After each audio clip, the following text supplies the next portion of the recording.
Howdy. Welcome. My name is Dean, and time for the program. Well, here, glad you are. Thanks to our friends over at Easy Auto Financial for making this possible. EasyAutoFinancial.ca. Go there today if you're looking for a car. And if you can't get financing, these guys can get you financing, and super easy to deal with. EasyAutoFinancial.ca. Check them out today. It's friends at domination.com as well. AI for people that produce content. Go to dmntn.com. Try them for free. You'll love them. And, of course, Ed's Fine Imports. His gits are on my body. They can be on yours, too. Go to edsfineimports.com. Best luxury underwear on planet Earth. Anyway, welcome to the program, The Crew. Please say hello to everybody. We've got Locke, who's back. We got Linz is back. We got James is back. And our newest recruit, our newest partner, our friend from the city of Toronto, a man who is every idiot's worst nightmare. Please welcome Sheepking JB. You can just call him JB, everybody. How you doing, pal? Welcome. I'm great. And it takes an idiot to make fun of idiots. That's the way I've learned. So I'm the biggest idiot, and then I just make fun of other You're idiots. on the panel of the brain You're in trust good of that. Yeah. Yeah, we have, as Bonzi would say, a plethora of idiots that work here. So welcome to Idiot Central. Yeah, no, it's great to be here. I'm excited. How are you, brother? You all the COVID clearing out of the house? I know you had a bit of a scare, and you had a couple things going on there too. We did. And if this is any proof that the vaccine works, it's proof. Because my partner, who I'm in obviously extremely close contact with on a regular basis, got COVID. and she immediately, when she got diagnosed and she tested positive, I shipped her out of the house. And she went to a friend's house who was out of town for the holidays, so she could be separated from me. And I didn't have any symptoms. I didn't get sick. I should have had COVID. Like, there's no reason why I shouldn't have. Right. And I didn't. I tested negative twice. And she split? Your partner split so that you wouldn't have to deal with the sickness? Is that right? She just No, he said that she was shipped. So I think FedEx he kicked her out. Shipped her. Yeah, I packed her in a Purolator box and I shipped her to a friend's house. No, I'm kidding. Did you drill holes in the top so that she would breathe? Yeah, of course. No. Grass in there. It was. We also work together too. So if two of us were gone, the business would be really affected. Right.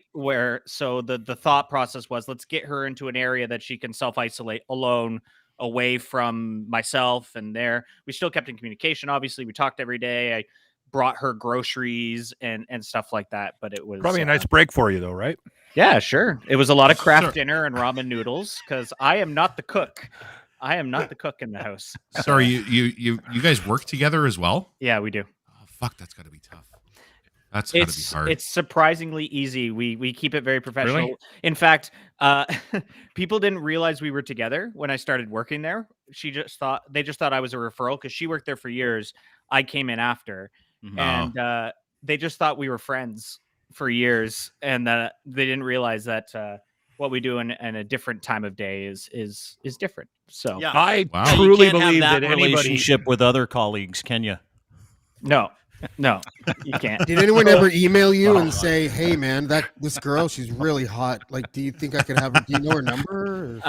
No, I haven't. But our mutual boss, I'm not going to get into that. Don't worry, it's fine. It's fine. Dean's been trying for months with me, but I keep rejecting him. Yeah, he does. Locke, what were you going to say? You were going to say something? I was just going to say that and we're just getting to know each other, so this might come off as a rather harsh statement based on how soon we've met. How Shocked. Shocking. I always find anybody that has a relationship with somebody and they work together, they're clinically insane if they're doing that all the time, and that they need medical help, or they're already medicated and that's why they're making it work.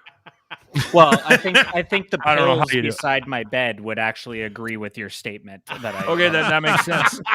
I can get that. So JB is a special cat, and it's funny because he and I met because I saw some of the content he was doing, and what it was a video that he put out of this lady in Grand Prairie, Alberta, who was trying desperately to eat in the food court because that's everyone's dream. Oh, okay, that's you. Yeah. And that's JB. Yeah, that's Sheep All right. King JB. And it's not just that video. I came to find out that Sheep King JB, or JB as we call him, is like one of TikTok's biggest idiot outers, like one of the greats.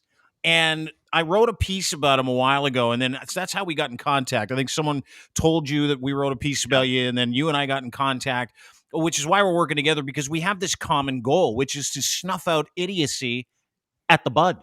We don't want to let it grow. We don't want to let it. We like to take care of business right at the base, tip to base. I prefer go base. Some guys like tip. I'm more of a base guy. Let's cut it off at the base, and that's what he's been doing. But how did you? Well, what's that? Yeah, it does. It totally works. Right at the base, and then you go tip and then base. All of a sudden, all wonderful. Where do things you happen. measure from? Yeah, Let's just say they both have a role and move on. Okay. Yeah. Hey, but Spumoni. how do you no, he hasn't done anything wrong yet. That's No, what I was talking to you. James. I know. But how do you sorry, shut up then is what you're saying. But how do you describe what it is that you do? I like to make people who think they have a significant voice not have a significant voice anymore. Because one of the things that is amazing with TikTok, despite me having 100,000 plus followers on it, my videos can get millions of views just because that's the nature of TikTok. Just because it's people that don't follow you, you can still spread your voice around. And probably the coolest thing I've ever seen is like I'm on the streetcar on my way to work, and I've seen somebody watch my video in front of me and then like it and then keep scrolling. I'm like, that was really cool. They didn't follow me, which I'm like, oh, why wasn't I worth the follow? But that's it. That's a different story. No, but dude, you know what you should have done when you saw that? And just a quick break here. If you were the social media maven that I know you are, you would have taken social media to reel, and you would have gone, hey, tap him on the back, say, why the fuck didn't you follow me if you're gonna like my fucking shit? You know how you do online? Why didn't you do that in real life on the streetcar? She seemed like a nice person. I didn't want to actually. I didn't want to. I had a very. If that ever happens again, you should wear a T-shirt always underneath your dress shirt that says "Click here for a freestyle improvisation of the reel you just saw," and then oh my God, it's you, and then you'll be like, I had somebody very similar story. I had somebody that takes the transit to Toronto every day, was sitting behind somebody reading the article about me that I had wrote about my time when I was in the hospital, and was kind of, doing the nosy thing, looking over their shoulder just to see what they were doing. And it was my face. And he's like, why the fuck am I seeing? I couldn't believe I saw your face on their phone. I said, did you say anything? He's like, no, I didn't say anything. I'm like, next time, I said the same thing as Dean. Next time, you fucking tell him. Yeah. Follow me on Twitter then, you dickhead. Yeah. I need to get more confident. I've had people bump into me and be like, hey, I love you on TikTok. I'm like, great. And I'm super socially awkward and just be like, okay, bye. And I just keep walking. I don't know what to say. That guy's a dick. I know. I don't want to get that reputation in public. Be like, wow, he was an asshole. But but you're creating mystique. So you're how did this start? That's true. Like, how did you start down the road? Because we've played some of JB's stuff. One of the greats was when he played the Curb Your Enthusiasm all the way through one of one of Chris Guy's Zoom calls with all of his idiot buddies, and everybody was like, "Where's this music coming from?" And then just fucking. And then another one is like every time someone hashtag Chris Guy's name, Sheepking's logo would come up every single time, millions and millions of times. But how did you start doing this? What was the impetus for it? And tell us about that real quick. It was all based out of revenge because most good things are born from that. Yeah. So I had a video, one of my very first videos I posted on TikTok. My partner got her first dose of the COVID vaccine, and she got dose number 666. And I thought that was absolutely hilarious. So I made a video and put spooky music behind it and put it on TikTok. Got like 4 million views with my account that only had like a couple hundred followers. So I was like, this is huge. Got a bunch of followers from it. And then what ended up happening was anti-vaxxers ended up entering my comment section. Right. And on TikTok, you can go to a comment and you tap it, and then you can record a video response to that comment. So it puts the comment on the screen, and you can be like, hey, this comment's dumb, or I agree, or what have you. Eat a bag of dicks. That's how it started. And then I noticed that a lot of the things they were saying were factually incorrect. So I found the correct information and said, no, you're wrong. And this is the correct info. And then that sort of birthed this sort of channel of waste of time proving, but proving these people wrong. And then people who wanted a sort of an entertaining source, because one of the things I like to do is insult people by calling them inanimate objects. Yeah. So I'll call them, like, I think the clip we're going to watch, I called her a soup can. Yeah. Because what the fuck is a soup can? Like, what kind of insult is that? But it's just funny. So that's kind of how I gained a base, because people like the way my witty responses to these type of people. Spicy spin on potato. Potato's a good one. Yeah. Oh, dude. Yeah. This is the clip. Awesome, he sent this to me today. Watch this. This is some of JB's great work. And this is in real time, which I love, like the fact that he has the ability to not just cut this up, but he actually is a researchaholic too. Like, one of the things that JB does before he goes online, which is very uncommon in the anti-vax community, is he figures it out before and then he goes and delivers the information, as opposed to going, you're all going to be hung in Nuremberg or something. Like, this is what he does. But anyway, this is some of his fine work. Did you know that if you haven't had your latest booster, they consider you unvaccinated? I'm sorry, what? Remember that point I just made, that you must provide proof for your claims? Did you know that if you get vaccinated and you fall ill within the first 14 days, you're counted as unvaccinated? What you're saying there is partially true. While you are still considered vaccinated from the second you get your second dose, and in my province you can actually get your vaccine documents immediately, it does take 14 days for your body to create antibodies against COVID. So some jurisdictions only view you as fully vaccinated 14 days after you receive your second dose. So when they say unvaccinated, it's not just the people that have never had a vaccine. No, when they say unvaccinated, they mean soup cans like you. You are the unvaccinated. You are the ones that haven't started the 2-dose process. That's amazing. You know, So have good. you ever had anyone say, yeah, but my liberty for those 14 days? Yeah.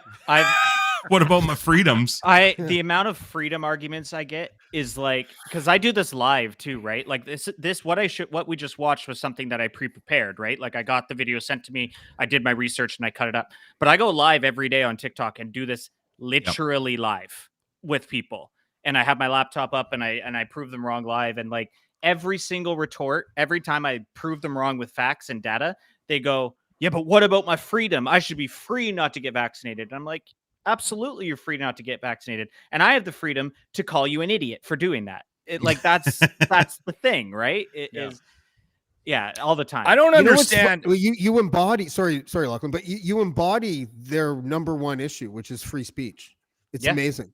You know, and you do it in a funny way. Like, they should love freedom to lie. That's what they're upset about. Is that you know, what we're talking about here isn't the freedom of speech, is it, Locke? What we're talking about is the freedom to lie. Like, they're just like, fuck you, I can't believe you're not letting me lie. And you're like, no, you can lie all you want, but you have to be able to expect someone with a brain to come back and go, here's what you said and here's what was wrong with it, right, Locke? Yeah. Well, the conversation that I've been having a lot lately is been frustrating, because I've said you have the choice to not get vaccinated. No, we don't. We're being forced. And I'm like, no, you're not being forced. Yeah, I can't play hockey. I'm like, well, you don't have to play hockey.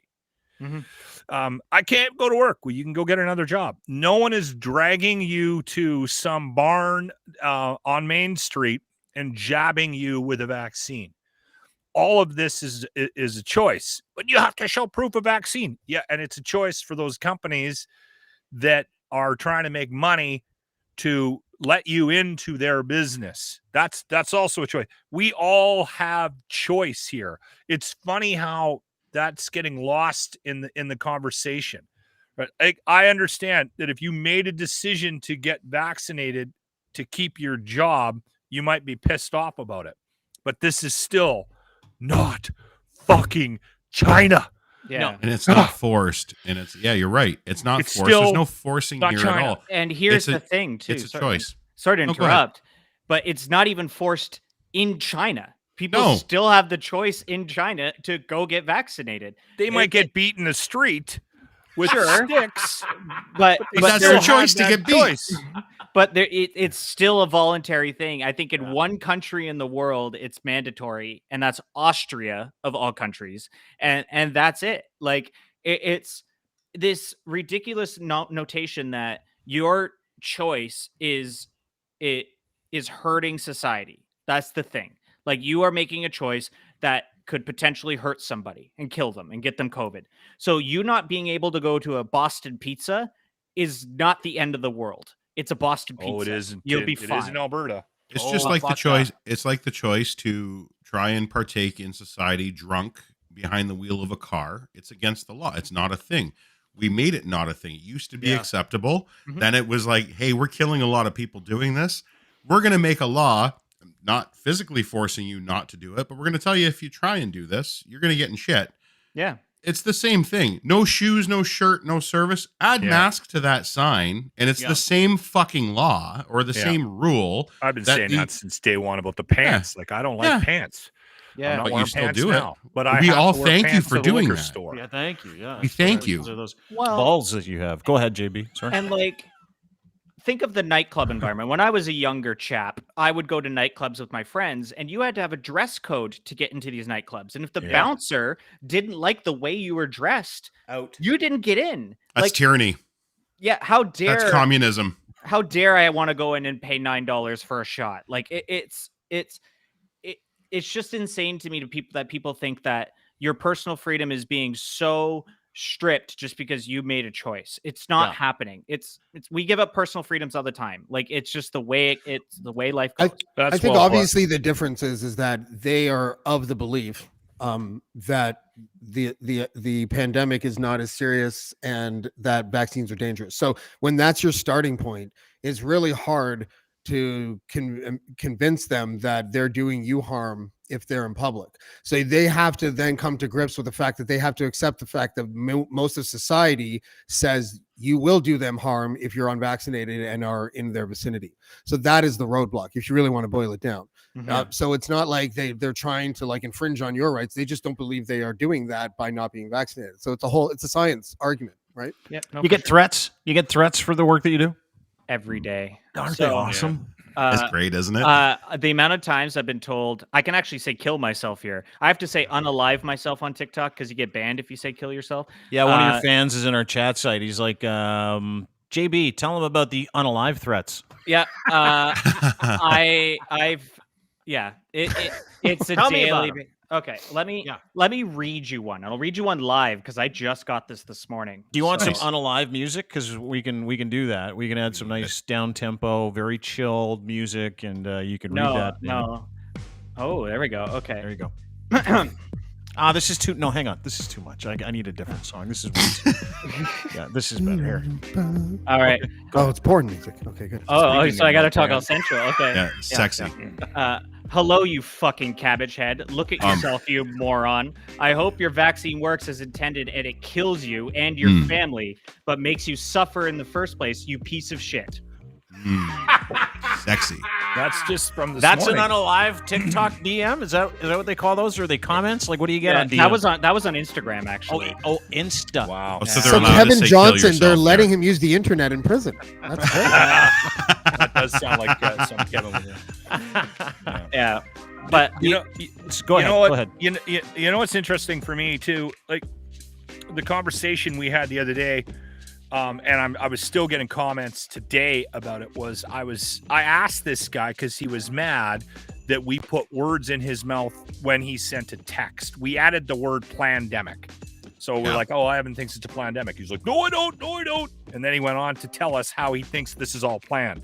And then I said to him, I said, well, Evan, do you think that 5 million people dying is a big deal? And he goes, of course it's a big deal, right? And then people hammered me. I asked him that question, and all of a sudden I'm the libtard, and I agree with all the lockdowns and all the mandates. And I kept saying, all libtards. What's that? Ends up if you're a libtard. I'm a libtard. I didn't vote liberal, so I didn't. So I didn't even know that was part of the deal. Yeah. Anyway, so my thing, liberal mindset. Just means not crazy. Okay, go. Yeah. So anyway, I'm like, you guys, you see what you're doing here. You're putting me in a camp that I am not in. I don't necessarily agree with everything that we're but I do think that everybody should be vaccinated. And I also still believe that the only reason why the mandates and these lockdowns are continuing is because there is a percentage enough, a strong enough percentage of the population that hasn't been vaccinated. Right. That's what I find frustrating. And I mean, I don't know if you're at that point, JB, but are you getting sick of, because I'm guessing you don't necessarily agree with every decision that's been made, but you are firmly ingrained in one of these camps just based on your position on some of these issues. Yeah, no, for sure. Like, I had a debate with this guy the other night that he says lockdowns don't work. Why do we still have COVID and then going into these rolling lockdowns every 6 months? And I said to him, like, in countries where they've actually locked down, it has worked. And if you look at New Zealand, for instance, they didn't have COVID for a literal year. They had like 1 or 2 cases every now and then, but it was gone for a year. And then they reopened their borders to tourism. And then all of a sudden COVID came back. Interesting, right? So like when you lock down, because New Zealand for real locked down, like you had to book times to go to the grocery store. You had to book time to walk your dog. Like it was serious. They took it very seriously. And interestingly enough, COVID went away. And then when it went away, they fully reopened their economy. They had a stadium filled with 60,000 people at a rugby game. Like you could do it. Concerts. Yeah, they were doing it properly. They did it properly. They had a COVID zero policy. So they locked down until COVID hit zero. Then they reopened. That's what my theory of a lockdown should be. Yeah, I totally agree. A lot of people don't realize that when the fucking mall is open, we're not locked down. No. That's not a lockdown. When you can go to Costco, that's not a lockdown. Careful, Linz, because all the crazies, the domestic extremists, the dirties, I call them, all the dirties are going to start going, this guy loves lockdowns. He wants to be locked down forever. I'd like to experience a lockdown for at least a week. I'd like to see it. In the last 21 months, we haven't experienced a lockdown yet. James, I just want to see it once. Yeah. And it makes me angry. He's absolutely right. Yeah, no, you're absolutely right. I think it was the last podcast. One of us, I think it was me, that was saying that, like the idea that we've ever had a lockdown is ludicrous. We had essential services that were exempt. We had millions of people exempt. Sometimes the border was open when we had lockdowns. You know, right now you can still go to Jesus Camp or whatever the fuck. You know, but you can't go to a restaurant. Jesus Camp. Yeah. No, you're right. Yeah. We have 50% capacity in a church, but you know why we're at where we're at, Ryan? Because of Jesus Camp. Where we're at because there is pushback on every decision that's made. Yeah, and people are too scared to make real decisions. Exactly. You're right. Yeah, that's a great way to put it. People that live in everything. It's also an election year in Ontario. So you don't think Douglas is making some decisions that are going to help him in June? Like, can you answer why he's pandering, JB? If you've got an opinion on this, I'd love to hear it because it makes no sense to me. You're really good at this, but why is he pandering to 10% of the population? Why do you think that is? Because the people that get him elected in Ontario is the suburbs, parents, people, the middle class, right? The business owners. These are the people that vote conservative, typically, right? He knows he's not going to win Toronto. Toronto's a liberal NDP stronghold, right? Like he's not going to win my riding. My riding's been loyalty NDP since the friggin' 70s, right? Like that's not who he's targeting. He's targeting these suburbs, the Mississaugas, the Markhams, that area, because he knows that that's majority parents, that's majority middle class and upper class, and that's what wins him re-election in June. That's my theory on it. The problem is that I think the Liberals will win, and I think the reason why is because you're absolutely right. That's who he's targeting. Everything you just said was correct, except at the end, because he's also pissing off those same people through education and health in other ways. So that he's offsetting his support, and he just made a fatally bad calculation last week or whenever that was, because with keeping the churches open but still locking down everything else and speaking like that on air, because he thought he was hedging his bets, and what he did was he's pissed off the crazies now too. So you're going to see people vote for like independents, like the people that would have federally voted PPC are now going to vote for like independent. They're not going to vote for the Conservative Party. Yeah. Yeah, or One they're of going the to things spoil that I votes noticed, or not vote one of the at things all. that I noticed the other day that was kind of funny is that I was kind of doing like the match game. You guys ever do a little bit of a match game where you're like, okay, we're 50% capacity in church, Jesus camp, as my friend James likes to call it. I Yeah, think it's a a good touching experience. That's That's good. Yeah. Yeah, Jesus Very camp. touching. So 50% Jesus camp. Doug Ford's entire family, Jesus freaks. We got that. And then it's like he shut everything down except personal services. What did Doug Ford say during the last lockdown? He really needs to get the hair salons and nail salons open for his wife and his daughters. So there you go, personal services. And then locking down all the restaurants. Guess what? It's Doug Ford's wife's birthday month and one of his other kids' birthday months. And at the end of January, they always go for this big dinner. And they're like, listen, if we can't go for dinner, nobody's fucking going for dinner. Like, that's how he's Yeah. managing the whole fucking thing, right? Like, it comes out in every restriction and every mandate or lack thereof that he is legitimately kind of tailor making what we have to go through in light of what happens in his shitty, disgusting house. It's You exactly what think- happened to Jason Kenney. Jason Kenney did the same thing over Christmas. He changed the entire fucking So he could have province's Christmas. restrictions because he had to go to multiple Christmas parties. Where do we JB, live? JB, can I ask you a question? You Yes. do these when you do these live. Do you ever get like angry people? Do you ever get like crazy people? People who like legitimately go nuts? How do you react to that? I react in the most calmest way possible. Uh-huh. I just sit there and I stare at the camera and I just smile at them while they're just going off because they won't shut up. They'll keep going and they'll keep going and going on their rant about how it's Trudeau and it's overreach and blah, blah, blah, blah, blah. And like the economy and all this other crap when they get all mad. And then I just go, are you mad? I sense that you're mad. And they go, yes, I'm fucking mad. And they go off even more. like the JB version of "You mad, bro?" Yeah, Yeah. literally. bro. Yeah. I think we got a clip of it here. This is from Sheepking JB's question period with a really crazy fuck. Watch It's this. the fucking doctors are telling people. People come Prove online. it. People come online on this platform and say, my children is having a heart condition now, myocarditis, pericarditis. That's It is not proof. fucking true. You're That's just so anecdotal. blind to watching the goddamn media and believing that the $600 million that Trudeau paid the media to tell you guys a bunch of fucking lies. It's all fucking lies, dude. You're a fucking liar. And I can't wait for a civil war to start so I can meet you on the fucking street and knock those fucking glasses straight into your fucking temple, you fucking dummy. Wow. When did they? What, Hey, that When did was- they get that Leaf was fans in powerful. Calgary? Hey, you mad, bro? Yeah, literally. My response to him, I cut it out. It's But my terrifying. literal response was like, "Hey, man, I'm really sorry you can't go to Denny's in the morning. Like, it's fine." And he did not It's- like that response. He It's did not like funny. We had a guy that Even- called after we had talked about something being closed, and he went off about Denny's. It was he was Oh. gonna sue Denny's because they wouldn't let him in to have his grand slam. I'm coming with a Grand Slam lawsuit, And he- bitch. And at the end of it, I didn't even run the call because it was so awful.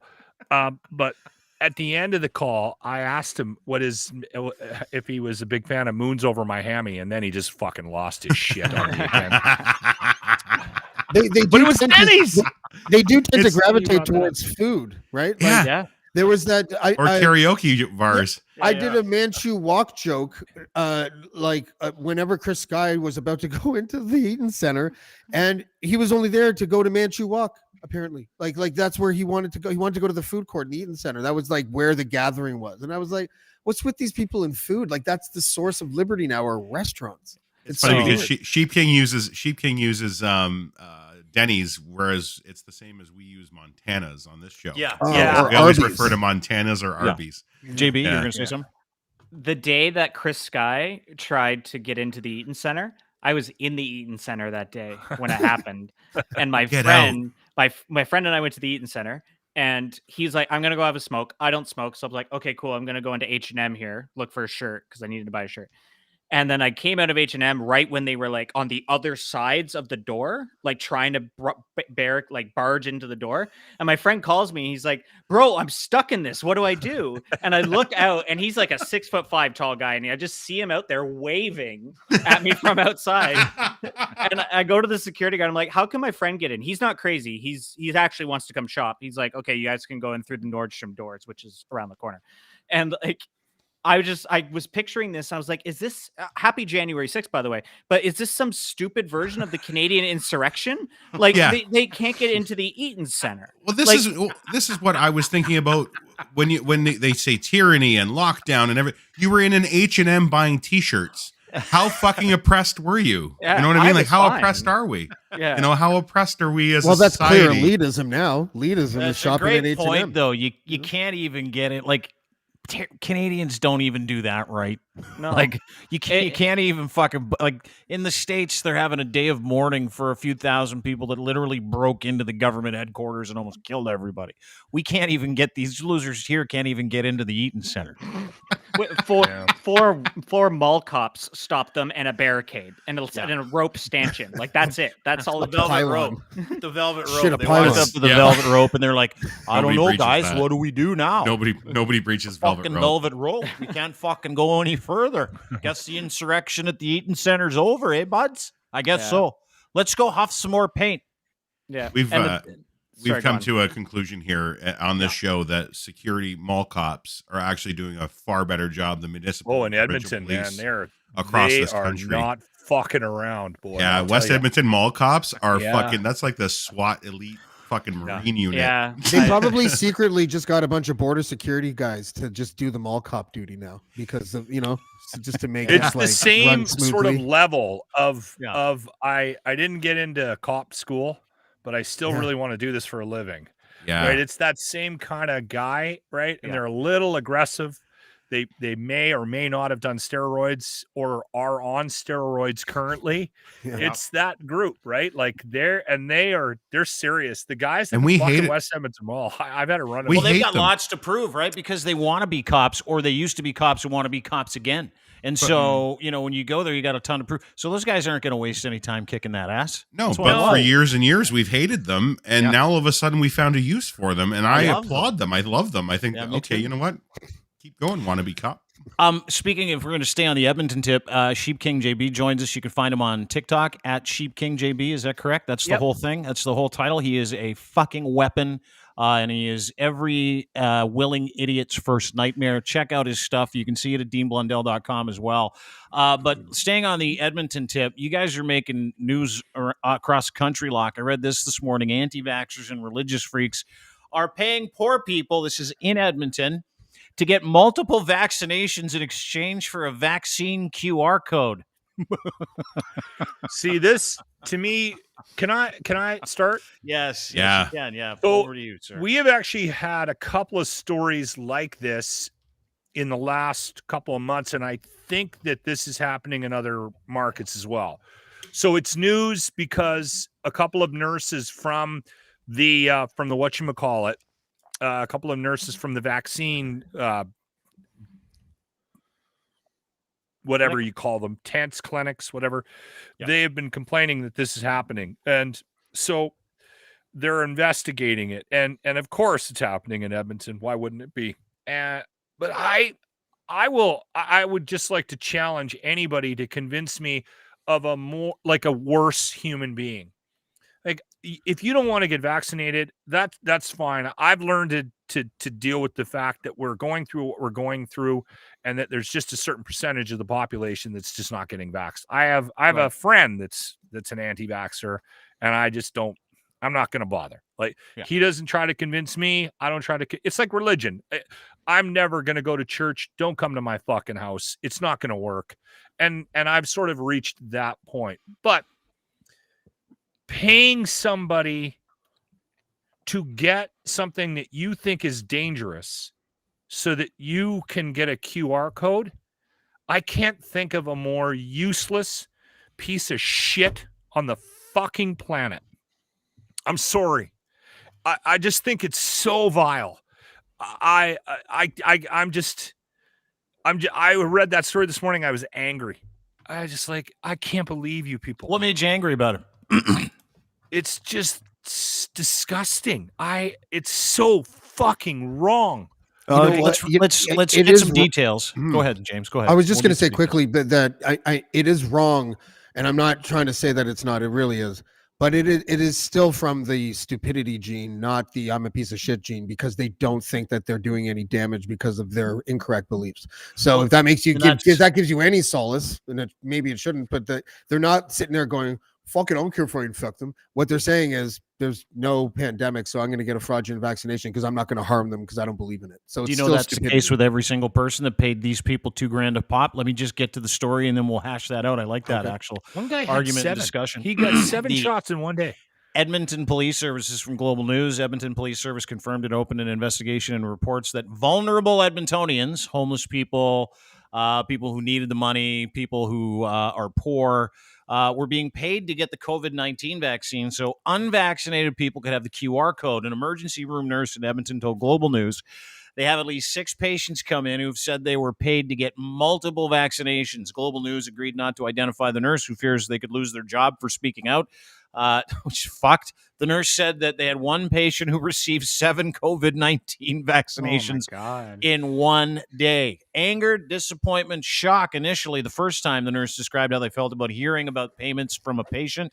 The belief is that those who are paying are doing so to receive proof of vaccination, which will allow them to travel, eat in restaurants, and more. Now, to what James said, I didn't know they these were homeless people- people. Sorry. yeah, I didn't know that. they're so it's okay. You don't have to be sorry you didn't know, but and I think that that's an angle. I think that that's part of it. I think it's the cognitive delay that most of these people suffer from is universal. So yes, they are fucking incredibly stupid people, but there's a difference between stupid and mean, right?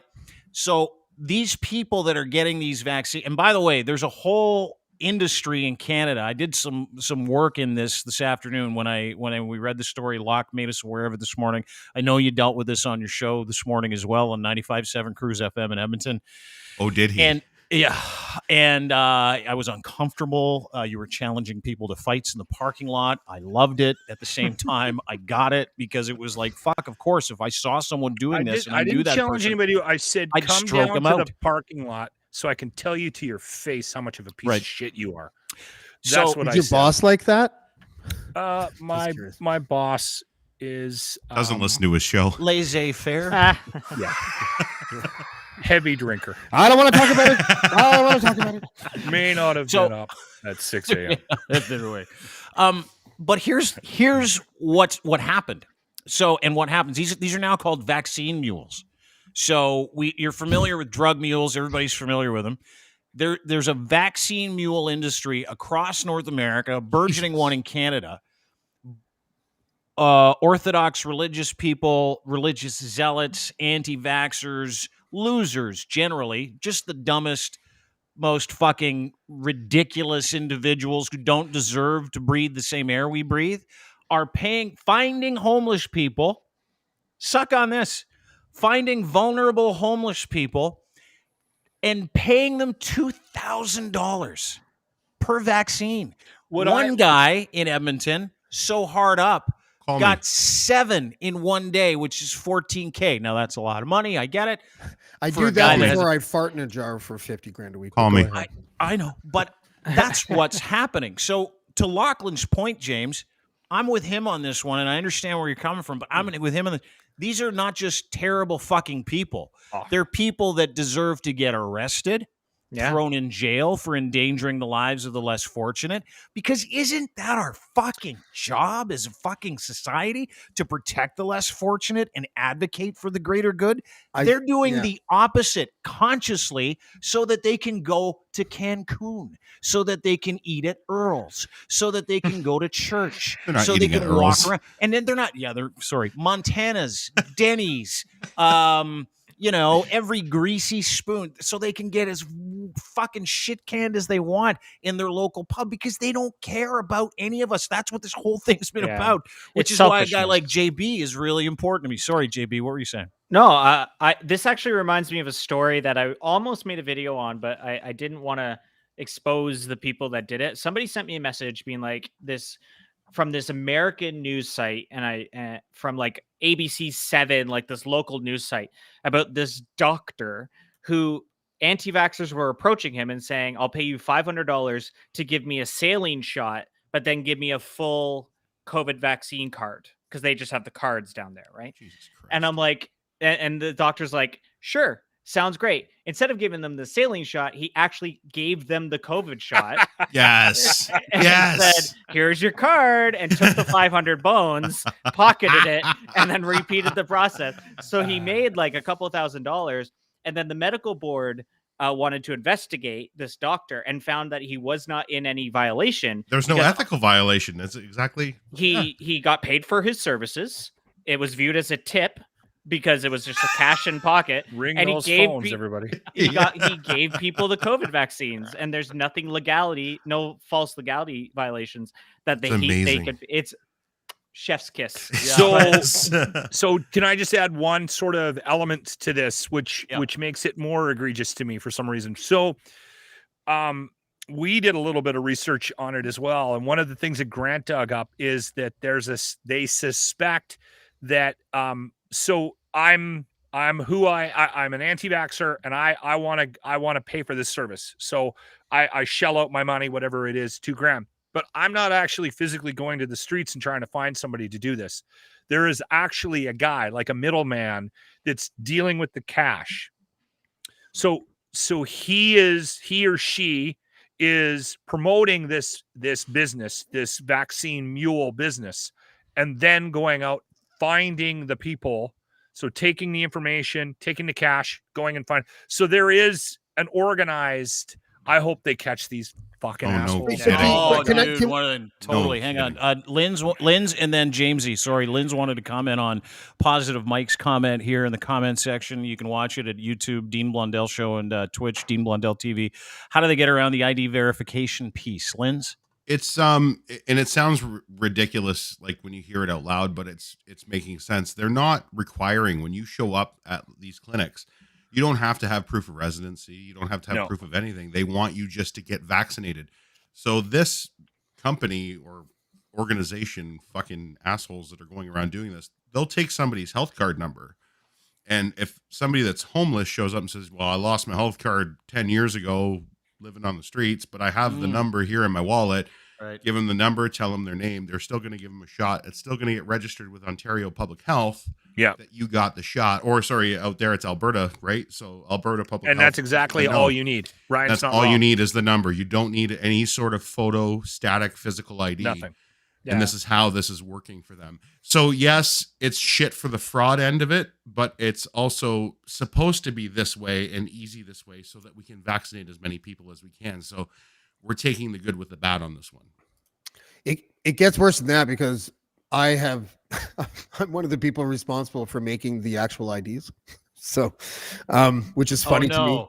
Well, it's funny to me because it's funny to me because it's only funny. God. Like I would do it correctly and everything, but like, I know, like it's a PDF document.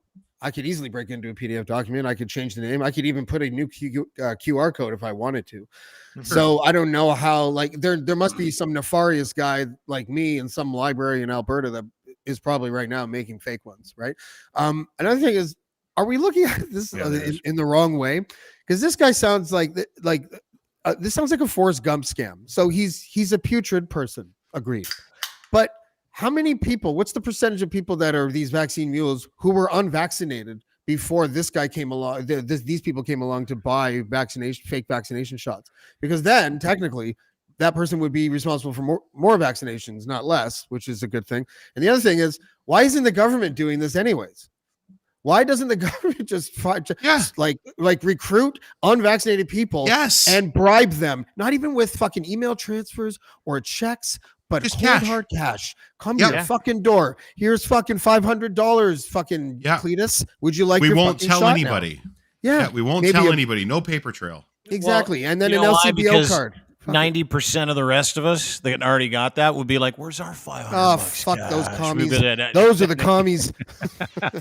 I would give up my right to bitch if that actually worked. Absolutely. Right. Yeah, how Wow. dare we try to vaccinate some of the most vulnerable people, right? Like, Zanzibar here in Toronto had a vaccination clinic, a barrier-free vaccination clinic over the Yep. last couple days, and they were actually actively out on the street saying to people, "Hey, come in and get vaccinated. Have you got Right. vaccinated yet?" Because the city, in all its infinite wisdom, didn't decide to advertise this pop-up clinic as a barrier-free. So if you do not have a health card, if you do not have ID, if you do not have anything, this Just is want to your get the jab. this is Yeah. where you come. So this Yeah. is great for immigrants. This is great for homeless people. This is great for sex workers who don't have a lot of identification. Yep. So like, how dare we want to vaccinate some of the most vulnerable people in our population? And we shit on certain industries like that industry, while the born again, look at me, I'm so fucking pure and perfect industry is paying for like fucking vaccine QR codes and Yeah. putting other people's lives at danger because they think the vaccine will kill them. They want someone else to go get it for them so they can get just the QR code. The fucking irony is incredible. But Can I when it shit on comes the to church one for at a second? Zanzibar, hang on a sec. Yeah. When it comes to the one at Zanzibar, these are sex workers. Maggie's in Toronto is one of the great organizations in the world, and they literally are trying to vaccinate sex workers, anyone that has anything to do with sex workers. And the great part about that Zanzibar, it's a great strip joint here in the city of Toronto. They did it on C-section night, which I believe is a Tuesday. And the thing about those two establishments is that one of them is like filled with like, honestly, like the scum of the That's not earth a and sex night it should offenders, be. and the other one is Zanzibar. Yeah. Yeah, Seriously. literally. Seriously.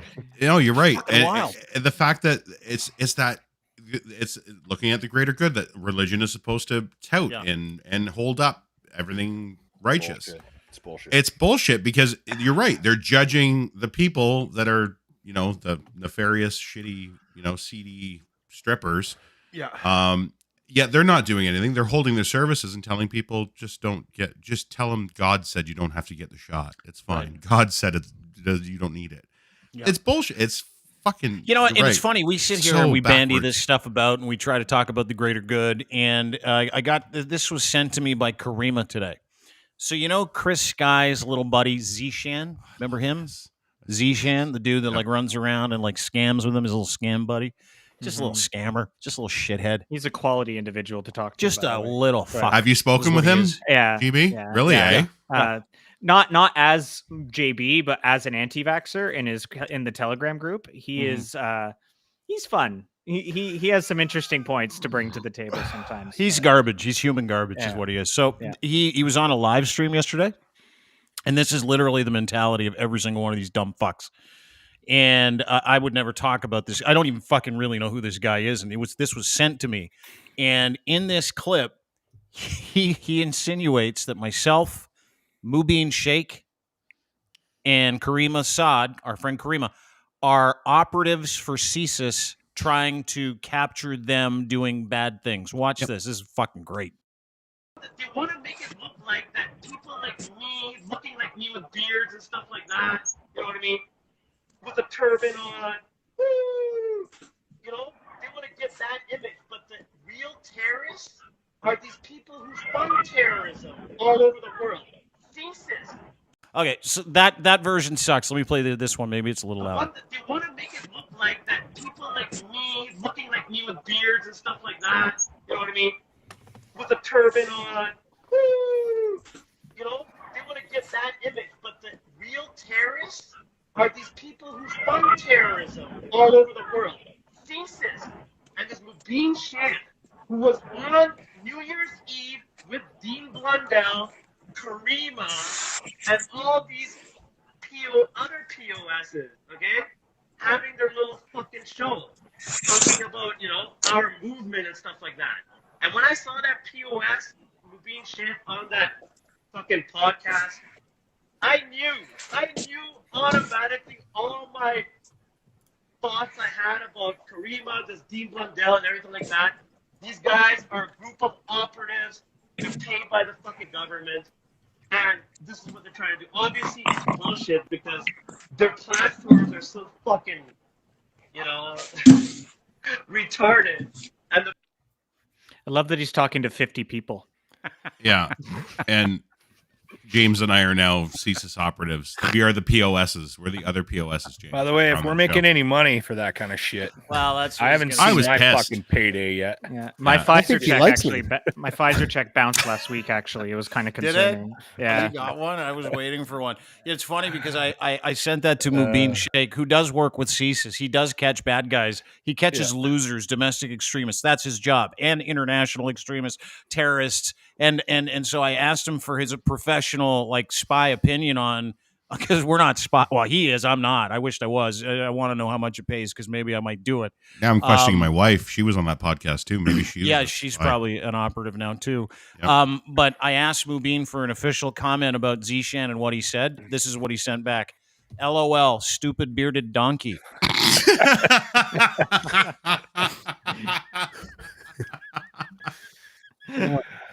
So we don't have to. No offense to Zishan, who No. looks like a dangerous, like he plays the dangerous guy. Look at me, I'm a dangerous guy. I don't know if you've met Mubin Sheikh. He's a little more dangerous than you, and I'm not really worried glad he's about. my I'm not friend. worried about Z. I'm worried about Mubin, and he's my friend on here. You know, Yeah.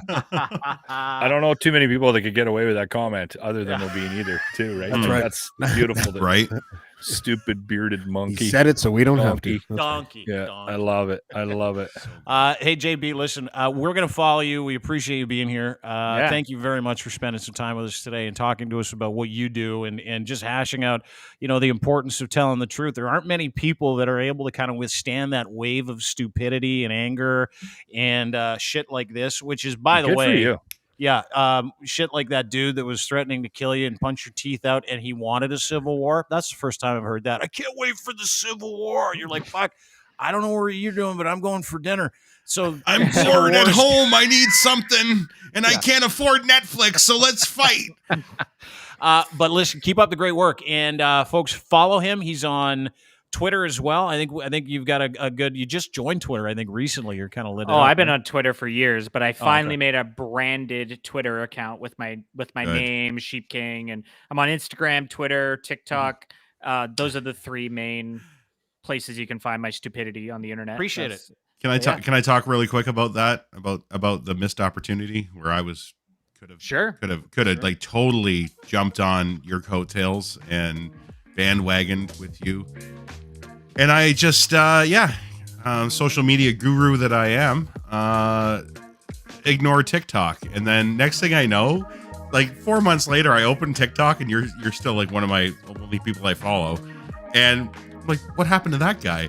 He was really funny. He used to just do like, slug on anti-vaxxers. And we talked the one time you were going to take phone calls. You were trying to figure out how to take phone calls at the time. That's what it was. Okay. Yeah. And that was our conversation.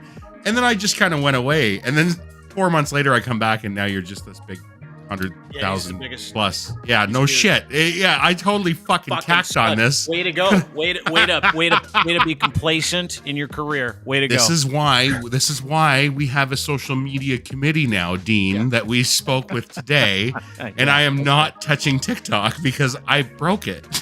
You blew it. You blew. I blew it. It could be Lynn's and Sheepking. It could have been. Now It could it's have. Sheepkin. My podcast is the Sheeple Shepherd podcast. Like it would have been fucking Gotta have 'em on now. gold. Well, do some more work. Congratulations, TikTok. JB. Thank you. Thanks, it's brother. been a Appreciate it. great Thanks, JB. shift, and, Cheers, man. Thanks for having me, guys. Take care. Anytime, followed you on Twitter. Yeah, dude, I'd follow him. He's a great follow on Twitter. If you follow him Absolutely. on TikTok, IG, Sheepking JB. Appreciate you, brother. We'll talk to you soon. Glad everybody's well in the house, too. Thank you. Yeah. Have a good weekend, guys. Take care. Okay, buddy. Take Too. care. He's a great guy. It's a He weapon. is. He's so funny. You know, it's funny He's because- so it's that deadpan that he does. Yeah. Is so fucking brilliant. He doesn't react emotionally when people are like psychotically screaming at him. He's just like, Which is hard to do, isn't it? yeah. Like, You isn't have it to hard? prepare to be that way.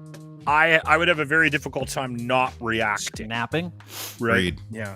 Like, But watch I mean, this. This is- we're at You'd that have to point, do though, yoga right, for guys? like 2 hours first, Lachlan, and then like tell Yeah. yourself, if We're I'll at give that- myself $1,000 if I don't react with my face. Yeah, we're at that point now where I just think we're going to see an increase of that type of that anger, that visceral. It's You mean this? It's the fucking doctors are telling people. People come Prove online. it. People come online on this platform and say, my children is having a heart condition now, myocarditis, pericarditis. It That's is not proof. fucking true. You're That's just anecdotal. so blind to watching the goddamn media and believing that the $600 million that Trudeau paid the media to tell you guys a bunch of fucking lies. It's all fucking lies, dude. You're a fucking liar. And I can't wait for a civil war to start so I can meet you on the fucking street and knock those fucking glasses straight into your fucking temple, you fucking dummy. Okay, so you know what makes what he says is That's what he fine. means. I would not react to what he says, but people that don't bend the beaks of their caps, I want to fucking knock them out, and that's what would send me off. with that Why guy. is it every single one of those assholes has like a leaf hat with like a brim that's like straight across and a full throat beard? Well, the leaf hat is just proof that they've been abused, Yeah, right? and the throat beard is an identifier for other throat beards to be able to, like, they can nod at each other when they see each other. I bring up all the time when I get into arguments with people, or not even like when there's a discussion about, and again, you get thrown into these camps really, really quickly. Obviously, that guy is severely in the one camp and is very entrenched. I'm not convincing you otherwise. No. It's just it's not going to happen. You've already made up your mind that guy, the screaming guy. What makes you think you're going to have any impact on Sheepking? Like, I don't get that. Like that. Well, like, where is that lost on people? Maybe someone can explain to me. That's where I've been saying this out loud now for 2 years. You've made up your mind. I know I'm not going to convince you. Like, it's just not going to happen. What makes you think that some story from Israel is going to fucking go, oh, I'm wrong. Oh, yeah, I'll give the vaccine back. Where's the next fucking rally? Like, I don't get it. Well, you can't be surprised that the people that don't believe in science also aren't consciously aware that they're not convincing. And not only that, but Sheepking does something that social media experts have been saying for years. When they used to be talking about, they used to apply this strategy to comments and posts. So it doesn't matter who comments on your posts. That's good engagement, but the engagement value is determined by the people who are reading, not by the people who are typing.